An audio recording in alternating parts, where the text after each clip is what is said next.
이번 강좌의 학습 목표와 학습 내용을 살펴보도록 하겠습니다. 먼저 학습 목표입니다. 스케치 프로파일을 이용하여 회전체를 작성할 수 있다. 회전 명령을 이해하여 축 방향에 따른 3차원 회전체를 작성할 수 있다. 못깎기와 못따기 명령을 이해하여 모서리를 편집할 수 있다.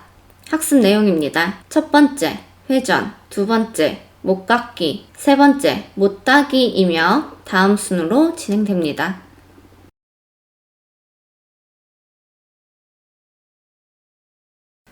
스케치 프로파일을 이용한 3차원 객체 작성 방법, 그 두 번째를 보도록 하겠습니다.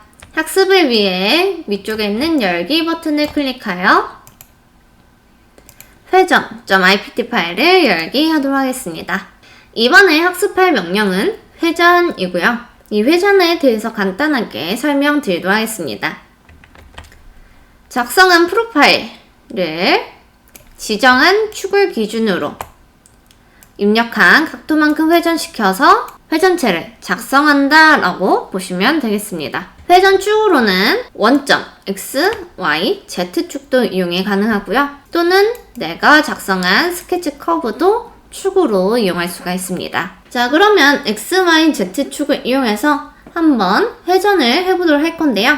첫 번째로는 먼저 축을 보이게끔 해서 작성해 보도록 할게요. 모형 검색기에서 원점, 앞쪽에 있는 플러스 버튼 확장해서 밑에 있는 X부터 Z축까지 Shift 키를 누른 상태로 선택해서 모두 선택을 해줄 거고요. 우측 마우스 클릭해서 가시성까지 해주도록 하겠습니다. 아까까지는 보이지 않았던 X, Y, Z축이 화면에 이렇게 표시되고 있는 걸 확인하실 수가 있죠. 이 상태로 회전 실행을 해보도록 할게요. 회전은 돌출 옆에 위치하고 있고요. 영문자 R 하고서 나오고 있죠? 얘는 단축키입니다. 그래서 단축키 또는 명령을 클릭하여 실행을 해주시면 되겠습니다. 마찬가지로 이렇게 특성창이 하나 나오게 되죠? 그래서 첫 번째 회전은 이 명령의 이름이고 당연히 편집이 가능합니다. 그 다음에 입력 형상 항목들을 살펴보도록 할게요. 먼저 프로파일인데 프로파일은 지금 하나밖에 없기 때문에 자동으로 선택이 됐어요. 그 다음에 두 번째 뭘 선택하라고 나와 있냐면 축이에요. 밑에 이렇게 파란불이 들어와야지 활성화가 되고 있는 거고요. 마우스 아래쪽에는 플러스 버튼이 보이고 있죠. 그러면 얘를 이제 어느 방향으로 회전시켜서 만들 거냐? 그 축을 지정을 해주셔야 되는데 먼저 저는 아래쪽에 있는 X축 클릭을 해보도록 할게요. 그러면 이 축을 감싸는 방향으로 이렇게 회전을 하고 있죠. 자, 축을 다시 지정하겠다 하면 축 위에 있는 X 버튼 클릭해서 지우시면 되겠고요. 이번에는 Y축 클릭을 해볼게요. 그러면 이렇게 만들어진다고 형상이 보이네요. 다시 한번 이 축을 지워보도록 하겠습니다. 이번에는 Z축을 선택하려고 하는데 Z축은 선택이 안 돼요. 그 이유는 X, Y축 같은 경우는 얘가 회전하면서 최적을 가진, 부피를 가진 3차원 객체로 만들어지지만 Z축은 이 평면 그대로 회전을 하기 때문에 최적이 없는 면이네요. 그렇기 때문에 만들어지지가 않는 거예요. 다시 회전해 보도록 할게요. 이번에는 그러면 밑에 있는 스케치 커브를 제가 한번 클릭을 해볼게요. 그러면 이 커브를 축으로 해서 회전체를 만들어주죠. 방향도 지정이 가능합니다. 기본값 있고요. 반전 있고 대칭도 있고 비대칭도 있어요. 자, 먼저 기본값부터 보도록 할게요.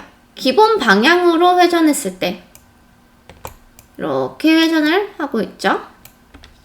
그러면 반대 방향 회전했을 때 절반 뚝 잘라서 봤을 때 정확하게 반대 방향으로 회전하고 있죠. 그 다음에 대칭을 한번 볼게요. 대칭은 프로파일 기준으로 양쪽으로 동일하게 회전을 하고 있고요. 비대칭 같은 경우는 양쪽을 달리줄 수가 있어요. 한쪽은 180도, 한쪽은 90도. 그래서 원하는 방향 지정을 해주시면 되겠고요. 만약에 나는 360도 한 바퀴 다 돌리겠다 하면 여기 있는 전체 옵션을 활성화해 주시면 360도 돌겠죠. 그 옆에는 끝도 마찬가지예요. 어떠한 평면이나 객체의 면이 있다면 그 면까지 회전체를 만들겠다 우선 지정을 할 수가 있습니다. 그런 다음에 확인 버튼 누르면 회전체가 작성이 되겠죠. 저는 한번 취소를 눌러볼게요. 왜냐하면 이제는 축이 보이지 않게끔 해서 선택을 해보도록 하겠습니다. 다시 한번 X축부터 Z축까지 모두 선택해서 우측 마우스 가시성 해서 없애줄게요. 그 다음 다시 회전 명령을 실행하도록 하겠습니다. 그러면 마찬가지로 프로파일은 자동으로 선택이 될 거고요. 이제 축을 선택을 해야 되는데 스케치 커브 말고는 지금 화면상에서 선택할 수 있는 축이 없어요. 근데 나는 X축으로 얘를 회전을 해야 된다 하는 경우, 이때는 우리 모형 검색기에 화면에는 표시되어 있지 않지만 여기 있는 X축 클릭해서 선택을 할 수가 있습니다. Y축도 마찬가지겠죠? Y축 지금 화면상에 보이고 있진 않지만 모형 검색기에서 찾아서 선택할 수가 있다. 자, 다시 한번 취소 버튼을 눌러볼게요. 자, 이번에 뭘 살펴볼 거냐면 이 스케치 커브가 회전 축인 경우 자동으로 프로파일과 축이 선택되도록 변경을 해보도록 할게요. 얘가 그려진 스케치 1번 위에서 우측 마우스 스케치 편집 하고선 들어가도록 하겠습니다. 또는 더블 클릭해서 들어올 수 있겠죠? 그래서 내가 회전축으로 만들 커브가 무엇인지 지정을 하나 해줄게요. 저는 아래쪽에 있는 수평선 얘를 회전축으로 지정하겠습니다. 그러면 선택이 됐으면 위쪽에 형식이라고 해서 패널이 있어요. 여기에서도 여기 있는 아이콘, 얘가 중심선이라고 하는 선의 종류입니다. 그래서 얘를 커브를 선택한 상태로 얘를 클릭하게 되면 선의 유형이 이렇게 바뀌게 되죠. 그런 다음에 스케치 마무리 해보도록 할게요. 그래서 회전 버튼을 클릭을 하게 되면 자동으로 프로파일과 축이 지정이 돼서 회전체를 만들어주고 있어요. 그리고 확인 버튼 누르면 작성이 완료가 되겠죠. 이 회전축 같은 경우에는 제가 편집해서 들어가 보도록 할게요. 지금은 바꾸기 전에 치수가 기입되어 있던 상황이어서 여기 이 선의 길이가 14다 하고선 나오고 있죠. 제가 이 14를 지워보도록 할게요. 델리트. 그 다음에 치수 입력을 클릭해서 위쪽에 있는 실선과 아래쪽에 있는 중심선, 여기 중간점 피해야 되겠죠? 선을 클릭을 할게요. 그러면 치수가 어떻게 기입이 되냐면 파이, 지름 치수로 기입이 되고요. 엔터 버튼 누르면 입력이 완료가 되겠죠.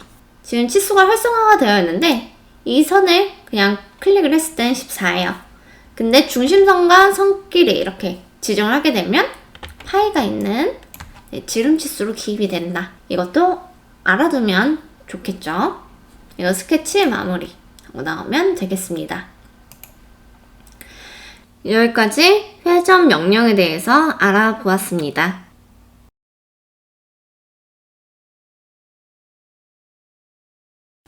계속해서 수정 명령 살펴보도록 하겠습니다. 이번에 살펴볼 명령은 이런 형상의 모서리를 둥글게 편집을 해주는 목깎기에 대해서 알아보도록 하겠습니다.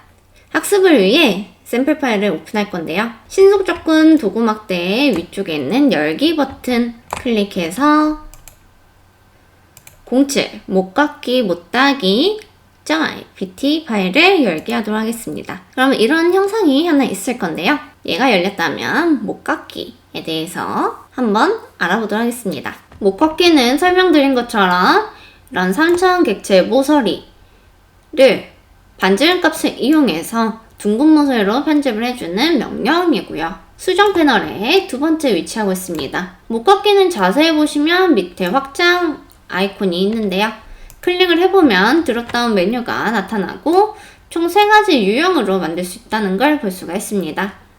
이 중에서도 면 목깎기, 전체 둥근 목깎기는 인벤터 2022 버전부터 추가되었다라고 보면 되겠고요. 가장 많이 사용하는 목깎기는 첫 번째 있는 목깎기입니다. 그럼 목깎기 실행을 한번 해보도록 할게요. 목깎기는 자주 사용하기 때문에 단축키가 있습니다. 영문자 F고요. 단축키 또는 목깎기를 클릭해서 실행하도록 할게요. 그럼 특성창과 옆에 도구 팔레트로 표시가 되고 있는데 이때의 도구 팔레트는 드래그해서 이동이 가능하고요. 다시 특성창 가까이 가면 이렇게 파란색으로 하이라이트 표시가 나타나고 마우스를 놓게 되면 옆에 착 붙게 되죠. 특성을 먼저 하기 전에 도구 팔레트부터 설명을 드리도록 하겠습니다. 위쪽에 지금 표시한 3칸은 목깎이의 유형을 선택을 할 수가 있고요. 밑에 있는 4개의 칸은 이제 모서리 선택할 때 선택 필터라고 보면 되겠습니다. 그러면 먼저 첫 번째는 상수 반지름 모서리 세트부터 보도록 할게요. 얘는 하나의 반지름 값을 이용해서 내가 지정한 모서리의 시작점, 그리고 임의의 지점, 그리고 끝점까지 동일한 값으로 모서리를 둥글게 편집을 해줍니다. 그래서 얘를 선택을 해보도록 할게요. 그리고 추가할 때는 컨트롤 키나 다른 키 누를 필요 없이 계속해서 내가 원하는 모서리 클릭을 해주면 됩니다. 만약에 여기에서 다른 값의 모서리를 추가를 하고 싶다 하면 위쪽에 있는 상수 반지름 모서리 세트 추가 버튼을 클릭해서 내가 원하는 값 입력을 해주시면 되겠고요. 모서리를 추가를 해주면 이렇게 되겠죠. 만약에 모서리를 잘못 선택했어요. 뭐 한두 개 잘못 선택했다 하면 그때는 컨트롤 키를 누른 상태에서 내가 선택했던 모서리 다시 한번 선택을 해주시면 되겠고요. 또는 완전히 삭제하겠다 하면 특성창에서 해당하는 모서리 부분에 X 표시가 있을 거예요. 그 X 버튼 누르면 완전히 삭제가 됩니다. 다시 한번 세트 추가해보도록 할게요. 자, 이렇게 반지름 2랑 반지름 5로 제가 모서리 추가를 했는데요. 5짜리 모서리 추가를 하다가 갑자기 또 2짜리 모서리를 추가를 하고 싶다 하면 여기에서 선택을 해서 바꿔준 다음에 다시 모서리 선택을 해주면 되겠죠. 다시 5로 주겠다 하면 이렇게 선택을 계속해서 바꿔서 할 수가 있습니다. 둘 다 X 표시 눌러서 선택 해제를 해보도록 할게요. 자, 모서리 하나만 제가 선택을 할 건데 여기 있는 모서리 선택하도록 하겠습니다. 그리고 화면을 좀 확대해서 보도록 할게요. 모서리를 선택을 했어요.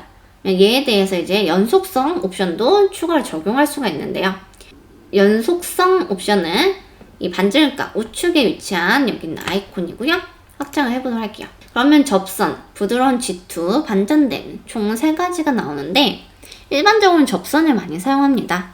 인접면을 접하는 접선 목깎이를 적용한다 라는 뜻이고요. 부드러운 G2 같은 경우에는 인접면에 곡률이 연속해서 좀 더 부드러운 곡선을 만들어줘요. 그리고 세 번째 반전됨은 이 접선에서 반대로 파이듯이 이렇게 모서리가 편집이 되는 옵션이라고 보면 되겠습니다. 일반적으로는 접선을 가장 많이 사용한다 라고 보시면 되겠고요. 상수 반지름 모서리 세트 제거하도록 하겠습니다. 이번에 볼 거는 선택 필터예요.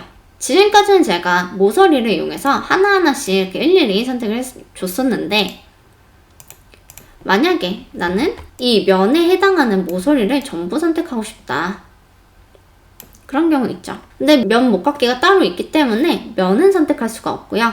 대신에 루프 선택이 있습니다. 그래서 내가 선택하고자 하는 모서리 쪽에 이렇게 마우스를 올려보면 연두색으로 하이라이트 되고 있죠. 그래서 이 루프를 선택을 하게 되면 루프 선택이 가능하고요. 자, 세 번째는 피처 선택이에요. 피처는 작업의 최소 단위라고 했습니다. 이 피처는 모형 검색기에 들어오게 되죠. 그래서 제가 돌출 5번 피처를 클릭을 하면 이 돌출 5에 해당하는 피처에 목깎이가 이렇게 들어가게 되겠죠. 그리고 얘는 솔리드 선택에서 하나의 덩어리 전체, 덩어리에 포함된 모든 모서리를 선택을 해주고요. 얘 같은 경우에는 옵션이 3가지가 있습니다. 모든 모서리, 모든 목깎이, 모든 라운드 이 3가지가 있죠. 그래서 목깎이랑 라운드가 있는데 목깎이라고 하면 내부에 안쪽으로 해서 이렇게 생기는 부분을 목깎이라고 하고 라운드라고 하면 바깥쪽에 깎이는 부분들 이 부분을 라운드라고 합니다. 그래서 내가 목깎이만 적용하겠다면 목깎이만 라운드만 하겠다면 라운드만 넣을 수도 있고요. 난 둘 다 넣겠다 하는 경우 모든 모서리 선택을 하면 되겠죠. 자, 그러면 다시 필터는 모서리로 바꿀 거고요. 이번에는 변수 반지름 목깎이를 보도록 하겠습니다. 변수 반지름 목깎이는 내가 모서리 선택을 했어요. 그러면 밑에 변수 목깎이 동작하고선 위치랑 반지름 값을 입력을 하게 되어 있는데요. 시작점의 위치는 0이고 끝점의 위치는 1이에요. 그래서 시작점, 끝점의 반지름 값을 달리 적용을 할 수가 있습니다. 그래서 시작점이 2라고 하면 끝점은 10이다 라고 할 수가 있겠죠. 근데 시작점과 끝점만 넣을 수 있냐? 그건 아니에요. 이 모서리 위에 마우스를 올려보면 이렇게 노란색으로 하이라이트 되고 있죠, 점이. 이 부분을 클릭을 해볼게요. 그러면 해당하는 위치가 나오는데 이 값은 또 바꿔줄 수가 있습니다. 나는 0.7 부분에서 한 70% 되는 지점에서 반지름을 한 7 정도 주겠다 하면 이렇게 추가할 수가 있고요. 또 계속해서 원하는 지점에 추가할 수가 있겠죠. 또 0.3 부분에서는 반지름 5를 적용하겠다. 오케이. 그러면 시작점 그리고 이미 지점까지 전부 다 내가 반지름으로 그 영상을 제어를 할 수가 있는 거죠. 얘도 마찬가지로 추가할 수 있어요. 추가해서 다른 모서리 선택하고 그 모서리에 대해서 시작점 2, 끝점 5 하고선 추가할 수가 있겠죠. 바꿀 수도 있겠고요. 자, 둘 다 삭제를 해보도록 하겠습니다. 이번에는 다시 상수 반지름 모서리 세트로 올 건데요. 여기 있는 3개의 모서리 선택을 해주도록 하겠습니다. 이렇게 3개의 모서리 선택을 했어요. 그러면 이 3개의 모서리가 만나는 끝점은 이런 깎여있는 둥글둥글한 형상으로 바뀌는데요. 이 부분이 나오는 이유는 고급 특성에서 가능한 곳에서 롤링볼 얘가 체크가 되어 있기 때문입니다. 얘가 체크가 되어 있지 않으면 이런 형상으로 만들어져요. 자, 체크가 되어 있으면 이런 롤링볼 타입으로 만들어지는데 얘의 형상을 셋백으로 해서 좀 더 수치적으로 제어를 할 수가 있습니다. 여기는 모서리 세트백 추가라는 옵션이고요. 꼭지점을 선택하라고 나와 있는데 이 꼭지점은 3개의 모서리가 교차하는 이 점을 지정해주면 됩니다. 그러면 최소가 체크가 되어 있는 경우가 있고 체크가 안 되어 있는 경우가 있는데 체크가 되어 있다면 해제를 해주세요. 얘가 체크가 되어 있다면 무조건 롤링볼 타입으로 만들어집니다.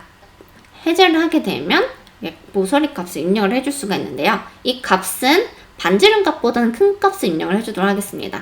한 4 정도 입력을 해줄게요.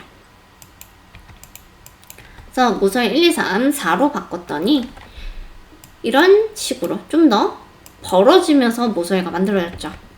이때 거리는 꼭지점을 기준으로 각 모서리 방향으로 4mm씩 떨어졌다 보시면 되겠습니다. 그래서 모서리를 또 바꿔볼까요? 여기는 한 10mm만큼 주겠다 하면 요만큼 가서 만들어지죠. 사실 이 세트백이라는 용어 자체는 판금이나 금형 쪽에서 많이 사용하는 언어예요. 그래서 얘는 기초 강좌이기 때문에 이 세트백의 개념적인 부분에 설명은 하지 않을 거고요. 궁금하신 분들은 개별적으로 찾아보시길 바라겠습니다. 그리고 최소를 체크를 하게 되면 롤링볼 타입으로 돌아간다.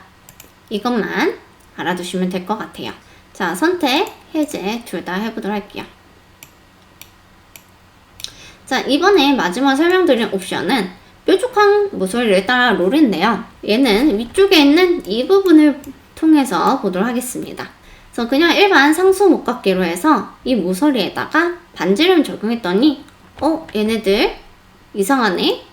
왜 이렇게 모서리가 만들어지지? 바깥쪽으로 이렇게 만들어줘야 되는데 라고 생각하실 수가 있어요. 이 경우는 문제가 하나 있습니다. 어떤 문제냐면요. 솔리드 본체가 1번과 2번으로 나뉘어 있어요. 1번이 큰 바디고요. 2번이 이 원기둥이에요. 떨어져 있기 때문에 목깎이가 되지 않는 거죠. 연결돼서. 그러면 얘네들을 하나로 합쳐 주어야 됩니다. 그때 사용하는 명령이 결합이고요. 기본 본체 그리고 도구 본체 순으로 선택을 해주신 다음에 밑에 있는 부울에서 접합 선택하고 확인해 주시면 하나의 솔리드 바디로 합쳐지게 되겠죠. 이 상태가 다시 목깎이 해보도록 할게요.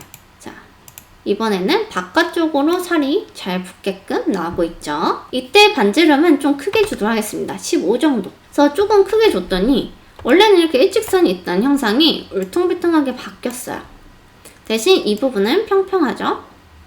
연결 부위가. 이때 뾰족한 모서리를 따라 롤이라는 부분을 체크를 하게 되면 바깥쪽 형상에 얘는 뾰족하게 유지가 되고요. 이 부분이 울퉁불퉁하게 바뀌게 되겠죠.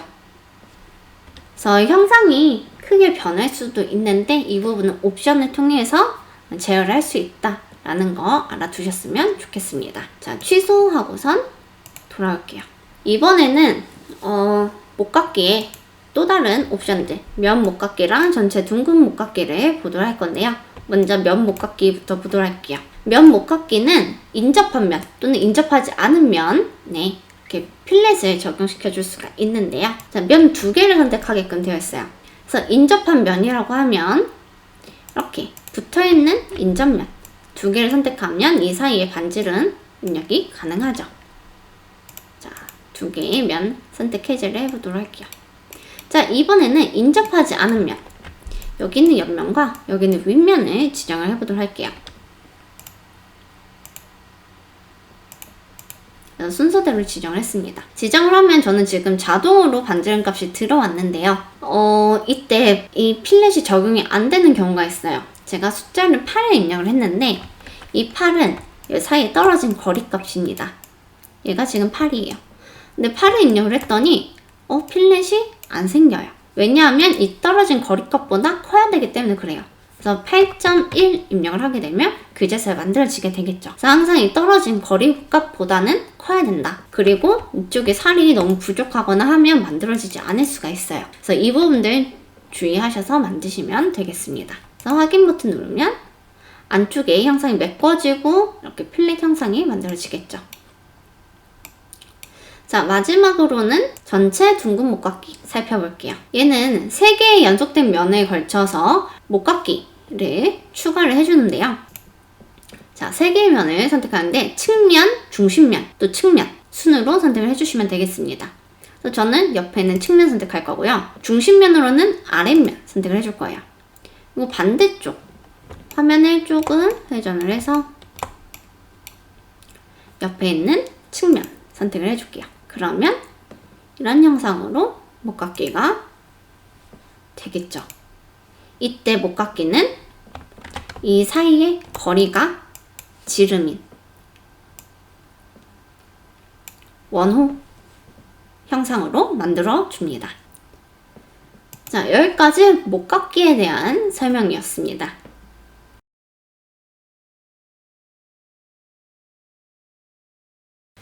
목깎이가 둥근 모서리로 편집을 해줬다면 못따기는 각이진 모서리로 편집을 해주는 기능입니다. 이번에는 이 못따기에 대해서 알아볼 건데요. 못따기는 단축키 Ctrl Shift K 또는 클릭해서 실행하시면 됩니다. 먼저 못따기 유형은 왼쪽에 위치하고 있고요. 총 3가지 유형이 있어요. 첫 번째는 거리인데요. 거리값 1과 거리값 2가 동일한 값인 경우, 하나의 값만 입력하면 되는 경우, 또 두 번째는 하나는 거리값, 하나는 각도값입니다. 이때 선택하는 면은 거리값이 진행하는 방향이라고 보면 기준면이라고 생각하시면 돼요. 그리고 마지막은 두거리예요. 거리값이랑 똑같지만 거리 1과 거리 2 값을 다르게 적용하는 경우라고 보시면 되겠습니다. 그래서 먼저 거리부터 보도록 할게요. 그래서 임의의 모서리 하나 지정을 해주도록 하겠습니다. 그래서 모서리 값을 좀만 키워볼게요. 그러면 목깎이랑 달리 이렇게 각이진 모서리로 편집하는 것을 확인할 수가 있죠. 이때 제가 모서리를 이렇게 2개를 더 추가를 해보도록 할게요. 그러면 3개의 모서리가 만나는 이 부분, 지금은 세트백 타입이라고 해서 삼각형 형상이 면이 하나 보이고 있죠. 근데 나는 얘를 없애고 싶다 하는 경우 이쪽에는 세트백 없음 클릭을 하면 한 점에서 만나는 형상으로 변경이 됩니다. 이 부분은 사용자의 설계적인 의도에 따라서 바꿔주시면 될 것 같아요. 자, 두 번째는 거리 또는 각도예요. 하나는 거리값이고 하나는 각도값입니다. 이때는 면을 먼저 선택을 하게 되는데 이때 선택하는 면이 거리값이 들어가는 기준면이라고 생각을 하시면 돼요. 그래서 제가 윗면을 선택을 했습니다. 그런데 모서리를 선택하려고 했는데 이 면에 포함된 모서리만 선택이 가능해요. 그 외의 모서리는 선택이 안 됩니다. 그래서 면을 선택하고 이 면이 포함된 모서리 하나를 이렇게 클릭을 합니다. 그러면 면을 선택한 쪽으로 거리값이 들어가는 거고요. 들어간 그 위치에서 각도가 적용이 돼요. 그래서 지금 45도인데 30도로 바꾸겠다. 30도, 60도로 바꾸겠다 하면 60도 하면서 거리값 들어간 위치는 고정이고 여기서부터 각도가 바뀌고 있는 거죠. 세 번째는 두 거리입니다. 하나의 거리는 5mm고 하나의 거리는 2mm라고 가정을 할게요. 그리고 모서리 하나를 선택을 하게 되면 나는 이쪽을 5mm로 하고 싶은데 이쪽이 선택이 됐네 하는 경우가 있어요. 이때는 밑에 있는 반전 표시를 클릭을 해주시면 이 모서리를 포함하고 있는 면이 이렇게 자동으로 체인지 됩니다. 그래서 원하는 위치다 하면 확인하고선 적용할 수가 있겠죠. 자, 못따기 보면 위쪽에 부분이 있어요. 얘를 보기 위해서 제가 거리로 변경한 후에 모서리 하나를 임의로 지정을 하도록 하겠습니다. 그런 다음에 부분을 클릭해서 들어갈게요. 이 부분은 내가 지정한 모서리의 일부분만 못따기를 적용하겠다라고 하는 설정 창이고요. 지금은 모서리가 선택된 게 없다고 나오죠. 그래서 제가 지정한 모서리 위에 또 이미 한 점을 클릭해 주도록 하겠습니다. 그러면 이제 뭐가 나오냐면 한 개의 모서리가 선택됐다 나오고 있어요. 그런 다음에 시작, 못따기, 끝, 전체로 숫자가 나와 있는데요. 이 전체가 가지고 있는 치수가 이 모서리의 전체 길이를 뜻하고요. 그래서 시작 부분이 이 못따기가 시작하는 지점에서부터 얼마만큼 떨어져 있냐 이 값이에요. 그리고 못따기가 적용되는 구간의 길이값이라고 보면 되겠죠. 얘네들은 전부 다 연계치수를 가지고 있어요. 그래서 시작 값과 못따기 값이 정해지면 나머지 끝 값이 전체에서 마이너스 돼서 나오도록 되겠죠. 이 연계치수에 대한 설정은 아래쪽에 있습니다. 지금은 끝으로 되었는데요. 이 끝을 연계치수로 보겠다라는 뜻이에요. 그러면 나머지 시작이랑 못따기 값을 변경하면 되겠죠. 그래서 얘를 시작으로 바꾸면 시작은 이제 연계치수로 나오는 거고 못따기 값과 끝을 변경할 수가 있습니다. 얘를 못따기로 하게 되면 못따기의 길이 값은 시작과 끝 지점에 대해서 자동으로 나오게 되겠죠. 그러면 처음처럼 끝으로 한번 놔두고선 시작과 못따기 값을 바꿔볼게요. 못따기 값을 제가 50으로 바꿀 거고요. 그랬더니 끝이 70으로 바뀌었죠. 이제 시작 값을 20으로 바꿔볼게요. 그러면 끝이 50으로 바뀌었습니다.